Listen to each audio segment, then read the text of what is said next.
সম্মানিত দর্শক বন্ধু, ঘরোয়া স্পেশাল মিনি কুকিং ফুড থেকে আপনাদের সবাইকে জানাই স্বাগত। আশা করি সকলে ভালো আছেন এবং সুস্থ আছেন।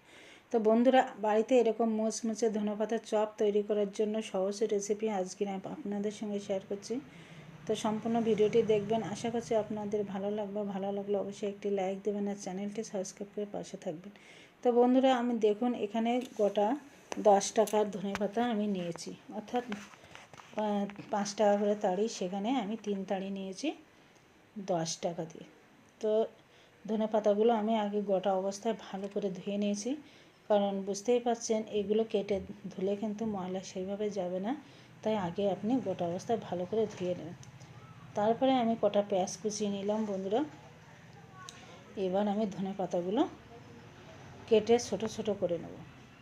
আর এইভাবে কেটে ছোটো ছোটো করে নিলে আপনার চপগুলো বানাতে সুবিধা হবে।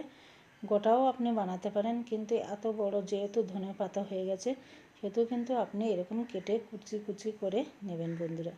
তাতে কি হবে, আপনার মশলার সাথে ধনেপাতাগুলো ভালো করে মিশানো যাবে, আর চপগুলো বেশ ফুলকো মুচমুচে হবে, আর খুব তাড়াতাড়ি ভাজা যাবে। গোটা গোটা ভাজতে গেলে একটু সময় লাগবে, তেলটাও বেশি লাগবে। তো আমি ধনেপাতাগুলো কুচিয়ে নিলাম। প্রথমে পেঁয়াজ কুচিয়ে নিয়েছি, তারপর ধনেপাতা। এবার এক টুকরো আদা কুচিয়ে দিচ্ছি বন্ধুরা। আপনারা চাইলে দিতে পারেন, না চাইলেও দিতে পারেন। দিলাম একটু হলুদ, একটু জিরের গুঁড়ো, এবার দিচ্ছি লঙ্কার গুঁড়ো, এবার দিচ্ছি বেসন ছাড়া আপনারা কিন্তু চালের গুঁড়ি দিয়েও বানাতে পারেন। এবার দিলাম স্বাদ মতো লবণ। দেওয়ার পরে আমি যেহেতু ধনের পাতা ধুয়ে নিয়েছি, তাই ওর গায়ে যথেষ্ট জল আছে, তাই জল থাকা অবস্থায় আমি বেসনটা মিশিয়ে নেব। যেহেতু আমার আর কত জল লাগছে কিনা সেটা দেখে নেব। এবার দেখুন একটু জল দিয়ে নেব, কারণ আমার বেসনে ঠিক জলে হয়নি, তাই আমি একটু জল নেব। আর জলটা অল্প করে নিতে হবে, কারণ বেসনটা যদি ঝোল ঝোল হয়ে যায় তাহলে কিন্তু ধনেপাতা চপ কেমন ছড়ানো হয়ে যাবে। আর সবার লাস্টে দিলাম একটু কর্নফ্লাওয়ার।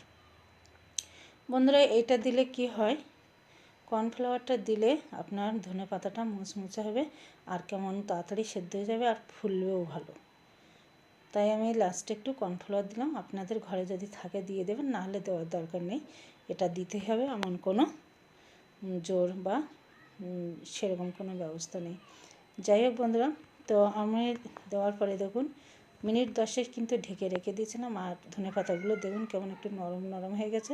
শক্ত ডাল হলেও কিন্তু সেটা নরম হয়ে গেছে। এবার আমি দেখুন এটা কড়াইটা একটু গরম করে নেব, তেলের কড়াইটা নিয়ে চপগুলো দিয়ে দেবো। প্রথমে একটা দিয়ে দেখলাম যে মোটামুটি তেল গরম হয়ে গেছে। তারপরে আমি এরকম ভেজে নেব 5টা 6টা করে চপ একসাথে। আর জালটা আপনার এখন মিডিয়াম সাইজে রাখতে হবে।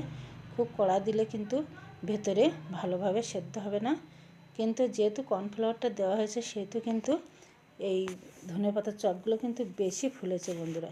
তো কেমন লাগলো ভিডিও অবশ্যই কমেন্টস করে জানাবেন। ভালো লাগলে অবশ্যই একটি লাইক দেবেন আর চ্যানেলটি সাবস্ক্রাইব করে পাশে থাকবেন। সম্পূর্ণ ভিডিওটি দেখার জন্য অসংখ্য ধন্যবাদ।